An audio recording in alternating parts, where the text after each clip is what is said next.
बच्चों में आज आपको शेमुषी द्वितीयो भागः इसके द्वितीय पाठ बुद्धिर्बलवती सदा इसके प्रश्नोत्तर करवा रही हूँ। सभी बच्चे प्रश्नों के उत्तरों को ध्यान से समझें और मैं प्रश्नों के अनुवाद को भी समझा रही हूँ और इसके उत्तर को भी हिंदी में समझाऊंगी, जिससे कि आपको ये बहुत अच्छी तरह से समझ में आ जाए। पहला है एक पदेन उत्तरम लिखत। एक पद में उत्तर लिखिए। क बुद्धिमती कुत्र व्याघ्रम ददर्श। बुद्धिमती ने व्याघ्र को कुत्र कहाँ पर ददर्श देखा। कहाँ पर देखा था? गहन कानने। दूसरा प्रश्न है भामिनी कया विमुक्ता। भामिनी वह जो स्त्री थी वह किसके द्वारा, किसके कारण विमुक्त हुई? अपनी बुद्धि के कारण वह मुक्त हुई थी कष्ट से। इसका उत्तर होगा निज बुद्धिया, अपनी बुद्धि से। तीसरा सर्वदा सर्व कार्येषु का बलवती। सभी कामों में हमेशा क्या बलवान होती है? बुद्धि ही, बुद्धि। चौथा व्याघ्र कस्मात् बिभेति। व्याघ्र किससे डरता है? मानुषात्, मनुष्य से। व्याघ्र मानुषात् बिभेति। पांचवा प्रश्न है प्रत्युत्पन्नमतिः बुद्धिमती किम आक्षिपन्ति उवाच। वह किसको आक्षेप कर रही थी? जम्बुकम, जम्बुक को, सियार को। अगला है अधोलिखितानां प्रश्नानां उत्तराणि संस्कृत भाषया लिखत। अधोलिखित प्रश्नों के उत्तर संस्कृत भाषा में लिखने हमको एक वाक्य में। पहला प्रश्न है क बुद्धिमती केन उपेता पितृगृहं प्रति चलिता। बुद्धिमती किनको लेकर के अपने पिता के घर चली गई थी? ये देखिए इसका उत्तर बुद्धिमती पुत्रद्वयोपेता पितृगृहं प्रति चलिता।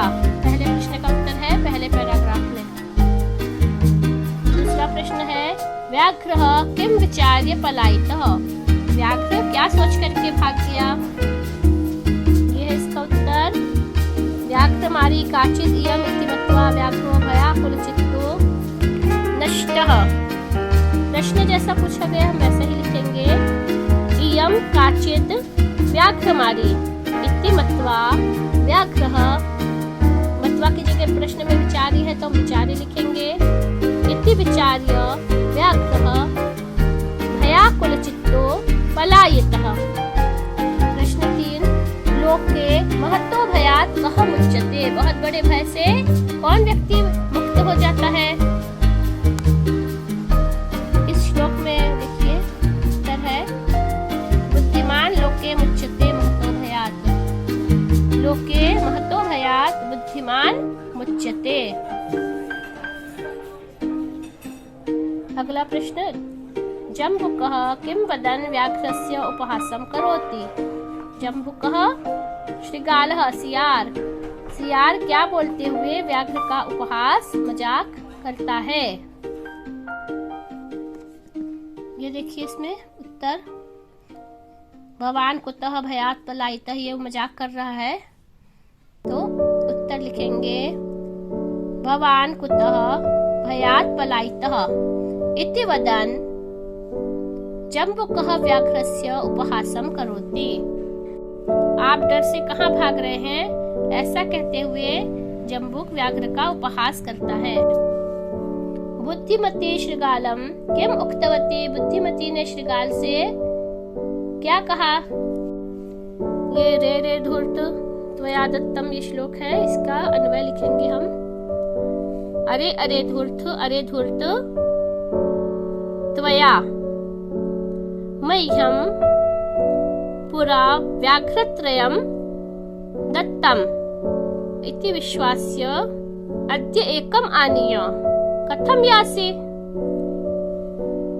इति वद अधुना। अधुना वद मतलब अरे धूर्त, पहले तुमने मुझे 3 बाघ दिए थे और ऐसा विश्वास दिलाकर भी आज एक ही बाघ लेकर क्यों आए हो? अब बताओ कैसे जाओगे? इसके बाद है स्थूल पदम आधृत्य प्रश्न निर्माणम कुरुत। मोटे पदों के आधार पे जो अक्षर लिखे हैं ये मोटे, उनके आधार पर प्रश्नों का निर्माण करना है। पहला है तत्र राजसिंहो नाम राजपुत्रः वसति स्म। ये उत्तर है, हमको प्रश्न लिखना है। तत्र किम नाम राजपुत्रः वसति स्म, राजसिंह की जगह किम लिख देंगे तो उत्तर हो जाएगा राजसिंह। बुद्धिमती चपेटिया पुत्रौ प्रहृतवती, चपेटिया कया, बुद्धिमती कया पुत्रौ प्रहृतवती।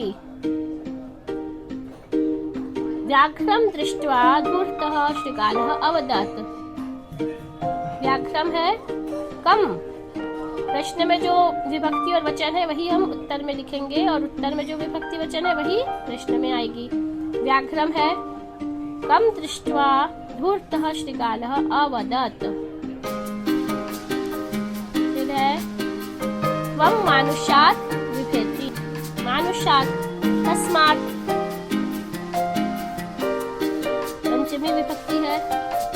पुरा त्वया मह्यं व्याघ्रत्रयं दत्तं, पुरा त्वया कस्मै व्याघ्रत्रयं दत्तं, तीन व्याघ्र किसे दिए थे, फिर उत्तर आएगा मह्यं। चतुर्थी विभक्ति है इसमें। अधोलिखितानि वाक्यानि घटनाक्रमानुसारेण योजयत्, वाक्य दिए हैं, इनको सही घटनाक्रम के अनुसार आपको जमाना है। आपको सभी को कहानी पता है क्या पहले हुआ था और क्या बाद में हुआ था। सबसे पहले जो हमारी कहानी है उसका आपको सारांश समरी पढ़ना है। जब आपको पूरी कहानी का अर्थ समझ में आ जाएगा और पूरी कहानी का आप अनुवाद पढ़ लेंगे, आपको ये पता रहेगा कि पहले क्या हुआ और बाद में क्या घटना हुई। आप इसको स्वयं कर सकते हैं, जरूरी नहीं कि परीक्षा में यही आए जो आपका ये दिया हुआ है बुक के पीछे। कोई भी वाक्य आ सकते हैं और उनको आपको सही घटनाक्रम के अनुसार जमाने हैं। ये देखिए अगले पेज में 3 वाक्य और हैं, कुल 8 वाक्य हैं। इसमें सबसे पहला वाक्य तो यही होना चाहिए, बुद्धिमती पुत्रद्वयेन उपेता पितृगृहं प्रति चलिता। तो सबसे पहले इसको लिखेंगे। फिर उसने रास्ते में व्याघ्र देखा था, मार्गे सा एकम व्याघ्रम अपश्यत्।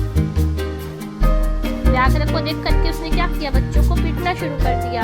व्याघ्रम दृष्ट्वा सा पुत्रौ ताड़यन्ती उवाच अधुना एकमेव व्याघ्रम विभज्य भुज्यताम्। फिर उसको देख करके जो व्याघ्र है उसने सोचा कि कोई व्याघ्र मारी है।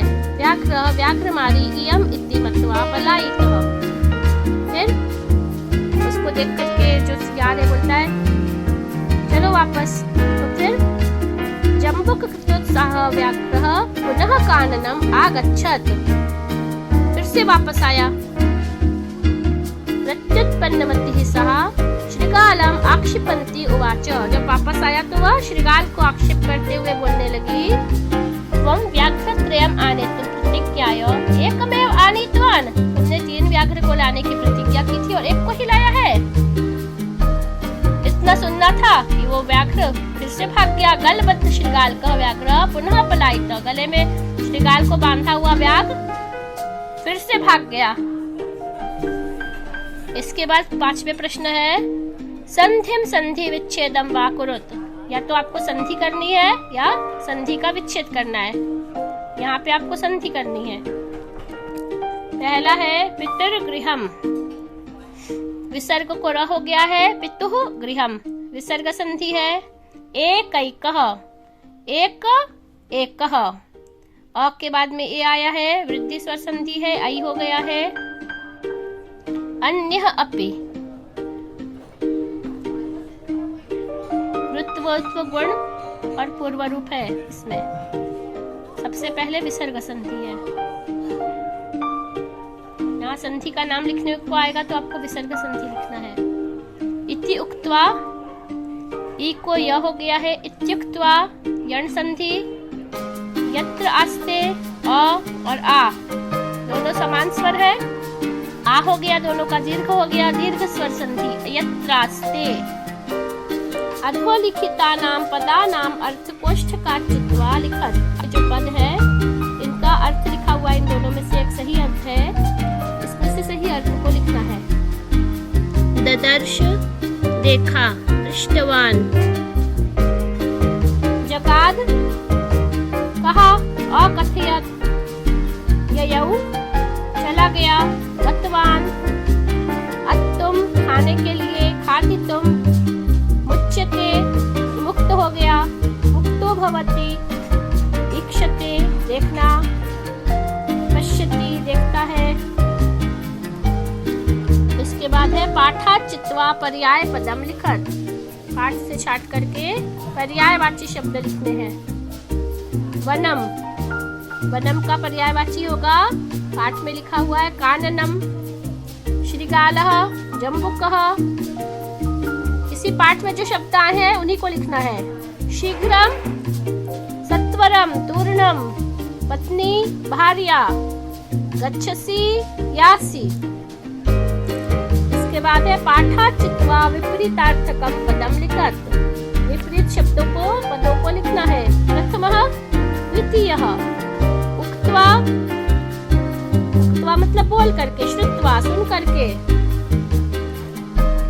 अधुना, पश्चात अथवा तदा। अवेला, वेला, वेला और अवेला, मुहूर्त और बिना मुहूर्त, खराब समय। बुद्धिहीना, बुद्धिमती, परियोजनाकारी है। बुद्धिमत्याः स्थाने आत्मानं परिकल्प्य तद्भावनां स्वभाषया लिखत। बुद्धिमती के स्थान पर स्वयं को रखना है, और बुद्धिमती के स्थान पर आप होते तो आप क्या करते, इसको अपनी भाषा में लिखना है। आप हिंदी में भी लिख सकते हैं और